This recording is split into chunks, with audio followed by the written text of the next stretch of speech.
ഈ 10,000-ന് എത്ര പശുക്കളെ കിട്ടും? 25 ലിറ്റർ വീതം കറവുള്ളതല്ലേ? 2 എണ്ണത്തിന് ഞാൻ തരാം. നീ എന്താ നിന്റെ പേരിൽ വായ്പ വേണ്ടെന്ന് വാശി പിടിച്ചത്? നീ എന്നേക്കാൾ ഭാഗ്യവാനായതുകൊണ്ട്. ആണോ? ഞാനേ ആയില്യം നക്ഷത്രമാണ്. ആയില്യം നക്ഷത്രക്കാർക്ക് ലോൺ എടുക്കാൻ പാടില്ല. അത് ശരി. 4 ആളും കൂടി എങ്ങോട്ടാ? ഞങ്ങള് 4 പേരും കൂടെ കാശിക്ക് പോവാ. വരുന്നോ? 5 ആളാവാം. 2 കിലോ തേങ്ങാ പിണ്ണാക്കതാ. അരിവർഷം നിർത്തിപ്പോ പിണ്ണാക്കാ എഴുതിട്ട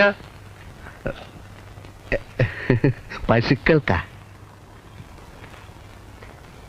എടാ വിജയ, എന്താടാ ദാസ? എടാ നമുക്കെന്താ ഈ ബുദ്ധി നേരത്തെ തോന്നാത്തത്?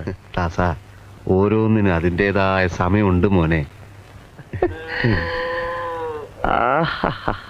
അവറ്റകളുടെ കരച്ചിലേക്കാൻ തന്നെ എന്തൊരു സുഖം, എന്തൊരു സംഗീതാത്മകം. ഐശ്വര്യത്തിന്റെ സൈറം മുഴങ്ങുന്നത് പോലെ ഉണ്ടല്ലേ? ഈശ്വരാ രക്ഷിക്കണേ.